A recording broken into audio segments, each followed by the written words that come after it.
Aujourd'hui, on va aborder la question de la fin du cash, qui semble souhaitée par les banques et certains États, au nombre desquels on trouve la France.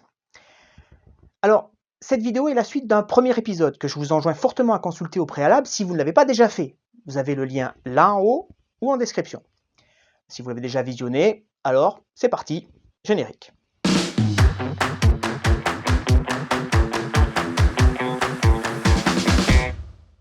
Dans la première partie, justement, je vais vous expliquer en quoi les arguments avancés par certains de ceux qui veulent la fin du cash me paraissaient pour le moins contestables. Et je terminais en laissant entendre qu'il y avait peut-être d'autres motifs sans doute un peu moins avouables. Commençons par l'État, puisque je vous le rappelle, un comité rattaché au gouvernement a récemment publié une étude recommandant de supprimer l'argent liquide d'ici 2022. C'est l'an prochain. En réalité, le problème que l'État rencontre avec le cash ne réside pas dans son coût annuel, ni dans la lutte contre le blanchiment, la fraude ou que sais-je encore, mais plutôt dans le fait que, comme pour les crypto-monnaies par exemple, il n'a quasiment aucun moyen de contrôler toute cette partie de l'économie qui s'opère directement entre les individus, le plus souvent sans intermédiaire.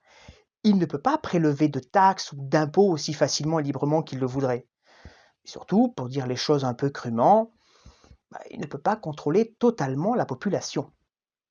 Bah oui, parce qu'avec une monnaie entièrement digitalisée, où chaque transaction est enregistrée, documentée, archivée, on peut suivre les moindres faits et gestes de chaque individu.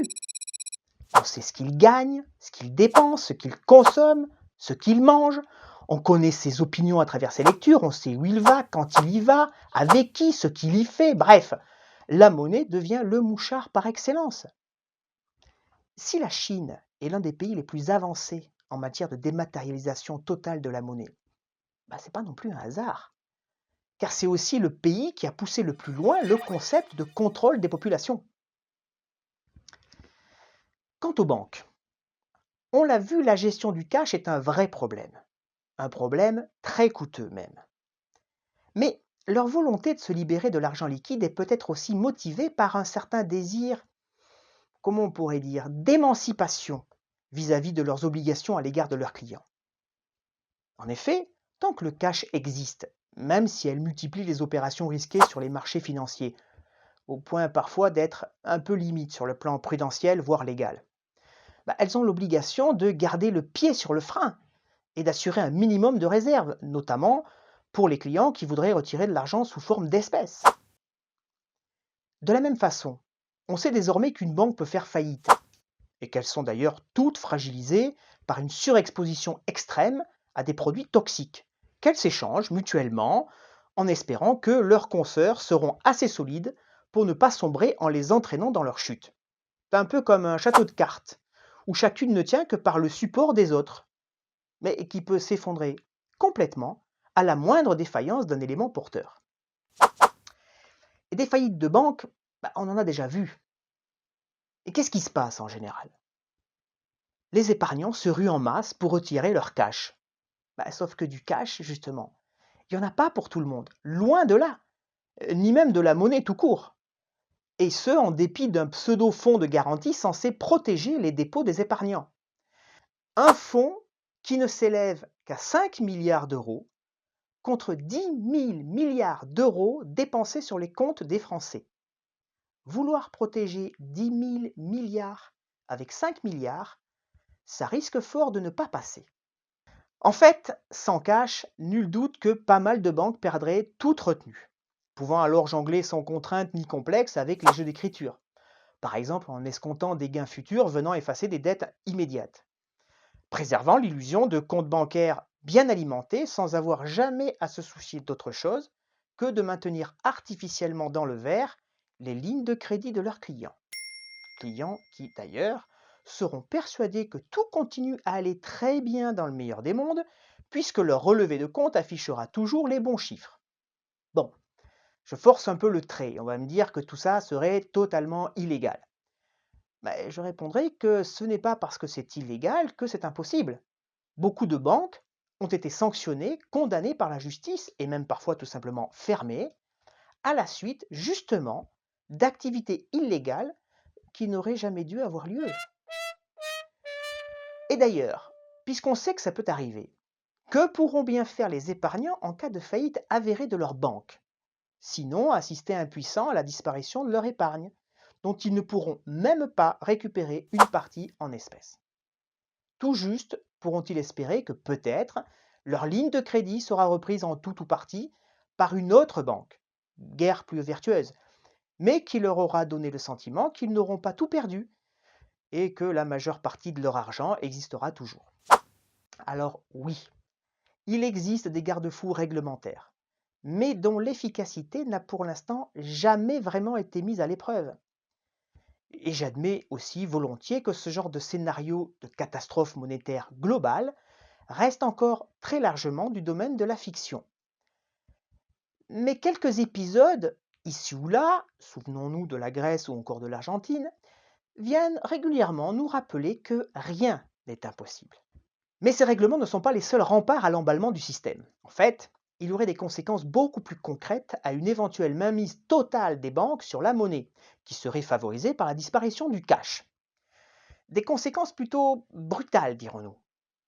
Parce que face au risque de disparition de leurs économies, nombreux seront les clients qui se diront qu'ils n'ont plus rien à perdre et qui iront sans doute manifester leur mécontentement directement dans les rues et très certainement aussi dans les agences bancaires, très vraisemblablement de manière assez peu pacifique. Un risque tout à fait réel et potentiellement très destructeur sur le plan social, sécuritaire, politique même, quand on voit comment une simple augmentation du prix des carburants peut jeter des centaines de milliers de personnes dans les rues pendant plusieurs semaines, au point de perturber durablement le bon fonctionnement de l'économie et des institutions. Alors, en conclusion, il me semble assez peu probable qu'une monnaie exclusivement numérique s'impose définitivement un jour, ou en tout cas pas à brève échéance. D'abord parce que les Français sont attachés à leurs pièces et à leurs billets. Le cash, ça reste encore l'un des rares domaines de liberté qu'il leur reste. Ce qu'il y a dans leur poche, ils en font ce qu'ils veulent, sans devoir rendre de compte à personne, sans avoir à se justifier, et même bien souvent sans avoir à déclarer ce qu'ils ont donné ou reçu. 1300 milliards d'euros en espèces sont ainsi en circulation en France. Quand on rapporte ça aux 2400 milliards d'euros du PIB, c'est juste énorme, c'est plus de la moitié. Une véritable économie en grande partie insaisissable que les gens gèrent comme ils l'entendent. Et d'ailleurs, selon une enquête de la Banque centrale européenne datant de 2018, 15% des Français déclarent même détenir chez eux de l'argent liquide comme réserve de précaution ou comme moyen d'épargne. On parle bien de personnes qui déclarent. Donc dans les faits, cette proportion est sans doute nettement plus importante. Tout le monde ne va pas avouer garder de l'argent sous son matelas. La direction des activités fiduciaires de la Banque de France estime, quant à elle, que la valeur des billets détenus par les Français serait de 12,2 milliards d'euros. Et là encore, c'est une estimation. Alors oui, c'est vrai que l'État pourrait très bien décréter un beau jour que les pièces et les billets n'ont plus cours légal. Mais que se passera-t-il ensuite? Souvenez-vous de la pièce d'argent que je vous présentais dans la précédente vidéo. Elle a sa valeur propre, et le métal dont elle est constituée est universellement reconnu comme une réserve de valeur tangible et pratiquement inaltérable. C'est exactement la même chose avec les pièces d'or. Et on sait que plusieurs millions de Français conservent chez eux un petit bas de laine de métaux précieux. Une étude récente montre que près d'un ménage français sur 3 possède de l'or. La moitié d'entre eux sous forme de pièces ou de lingots, pour un total, tenez-vous bien, de 3000 tonnes, soit un peu moins de 200 milliards d'euros au cours actuel. La nature a horreur du vide. Si demain on enlève aux gens un moyen de paiement ou d'épargne aussi souple et libre que le cash, alors ils trouveront très rapidement d'autres systèmes d'échange de valeurs peut-être encore plus difficiles à contrôler, comme cette pièce d'argent par exemple. Si demain, ce billet de 20 euros devait ne plus être utilisable, alors cette pièce le remplacera sans problème. Elle, ou tout autre moyen de paiement décentralisé comme les crypto-monnaies par exemple. Même si dans ce cas précis, leur trop grande dépendance à la technologie les rend potentiellement contrôlables, mais aussi fragiles en cas de dysfonctionnement majeur des systèmes informatiques. En clair, Si le cash devait disparaître un jour, ce ne serait sûrement pas à l'initiative des États ou des banques, mais plutôt parce que nous, usagers, nous aurions décidé qu'il ne nous est plus utile et qu'on peut désormais vivre sans. Toutefois, je reste convaincu que ce n'est pas pour tout de suite, et en tout cas que ce ne sera probablement pas avant d'avoir trouvé une, ou plusieurs, solutions alternatives. Des solutions, si possible, libérées de l'emprise des institutions. Voilà, cet épisode en 2 parties est maintenant terminé. Si vous l'avez aimé et s'il vous a intéressé, mettez le pouce qui va bien.